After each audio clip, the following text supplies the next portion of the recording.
नाज़रीन, मेरा नाम अली हैदर है और आपका शुक्रगुजार हूँ कि आपने ये वीडियो देखने के लिए वक्त निकाला। नाज़रीन, पीडीएम ने एक ऐसे हरबे का इस्तेमाल करना शुरू कर दिया है जो तहरीक इंसाफ को बहुत नुकसान पहुँचा सकता है। आप देखें कि हालिया दिनों में तहरीक इंसाफ को पै दर पै कामयाबियाँ नसीब हुई हैं।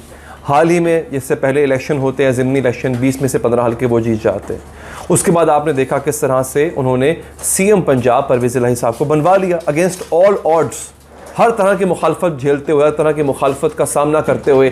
एक तरफ तहरीक इंसाफ थी, एक तरफ 12 जमातें थी, 12 जमातें हार गई, तहरीक इंसाफ जीत गई।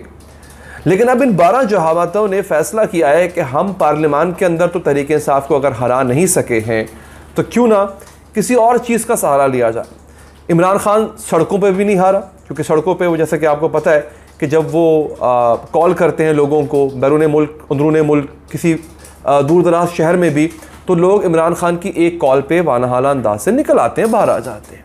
तो स्ट्रीट पावर का मुजाहरा भी इमरान खान कर चुके हुए हैं, पार्लियामेंट के अंदर भी मात दे चुके हुए हैं। शहबाज शरीफ साहब इस वक्त सिर्फ इस्लामाबाद की हदूद तक के वज़ीर आज़म रह चुके हैं। खैबर पख्तूनख्वा में इस वक्त तहरीक इंसाफ की गवर्नमेंट है, पंजाब में तहरीक इंसाफ की गवर्नमेंट है, एक तरह से इत्तेहादियों के साथ मिलकर। आज़ाद कश्मीर में तहरीक इंसाफ की गवर्नमेंट है, गिलगित बल्तिस्तान में तहरीक इंसाफ की गवर्नमेंट है। तो पाकिस्तान में इस वक्त जो सबसे ज़्यादा राज कर रही है पार्टी वो है तहरीक इंसाफ, इमरान खान की पार्टी। अब किया जाए, किया ये जाए कि अब इमरान खान को हिट ना किया जाए, अब पार्टी को हिट किया जाए।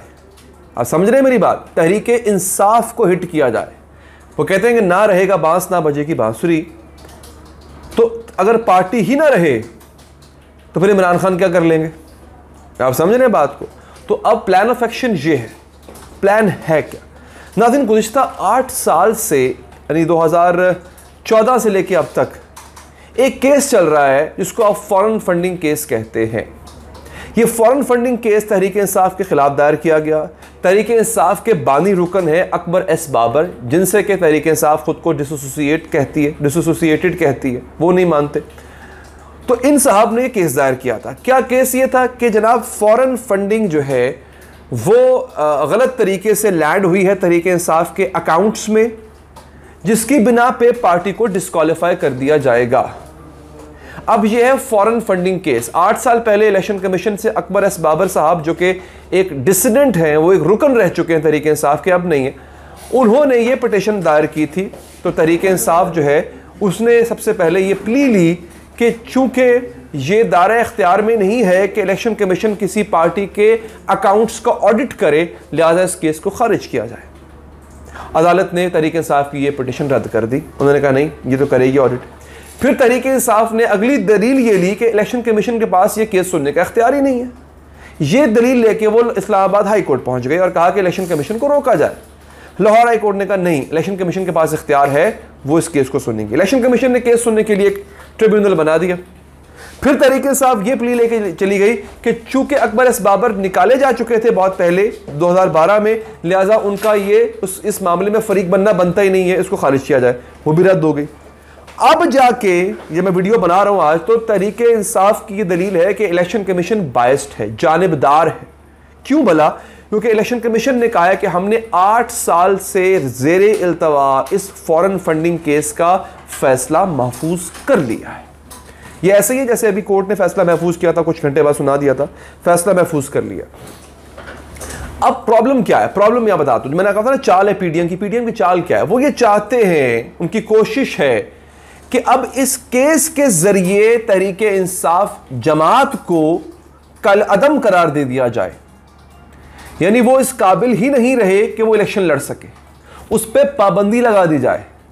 तो जब जमात पे पाबंदी लग जाएगी तो ऑटोमेटिकली जमात के कारकुनान पे पाबंदी लग जाएगी कि वो अगले इलेक्शन में हिस्सा ही नहीं ले सकते, क्योंकि वो उनकी पार्टी कालअदम है। लिहाजा ये एक बहुत ही, और हाँ, जो उनके फंड्स हैं मुंजमद हो जाएंगे। तो इलेक्शन तो इंसान इलेक्शन कैंपेन पैसे की बेस पे करता है, पैसे नहीं होंगे तो इलेक्शन कहां से लड़ेंगे?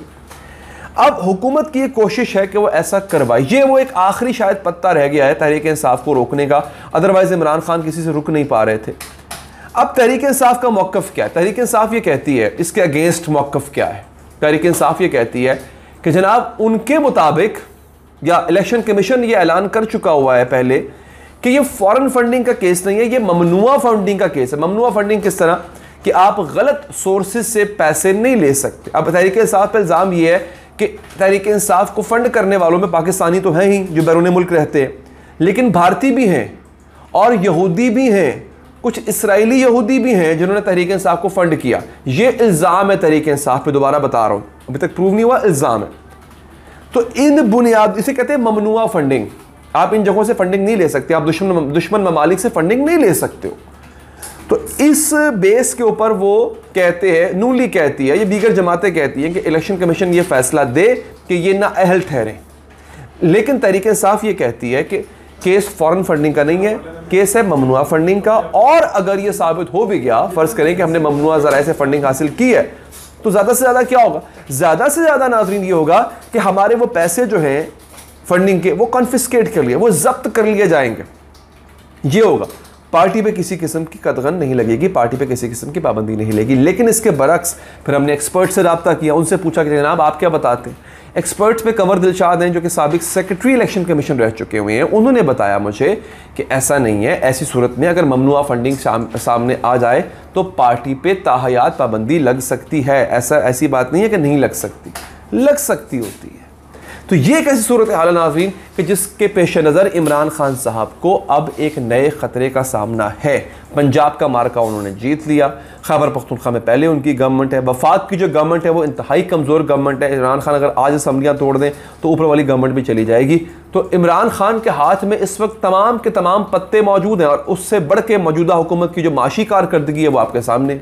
अवाम भी साथ नहीं दे रही, अवाम भी इमरान खान के साथ खड़ी, एक बहुत बड़ा तबका है जो इमरान खान के साथ खड़ा हुआ है। तो अगर इमरान खान इनके पैरों में से कालीन निकाल लें तो ये धड़म करके नीचे गिर सकते हैं। लेकिन मेरा ख्याल है इमरान खान ने वो आहिस्ता आहिस्ता करना शुरू कर दिया है। लेकिन अब सवाल पैदा होता है कि ये जो आखिरी हरबा, आखिरी हथियार, आखिरी गोली पीडीएम चलाने जा रही है, क्या इसका तोड़ है इमरान खान के पास?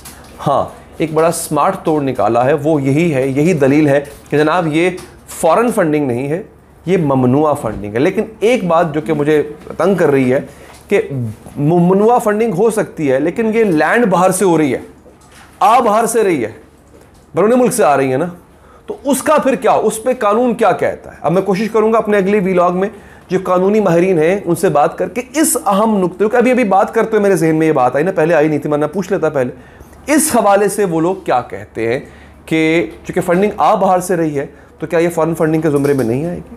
वीडियो पसंद आई को लाइक कीजिएगा, फीडबैक दीजिएगा, अपना ख्याल रखिएगा। अल्लाह ने के बाद।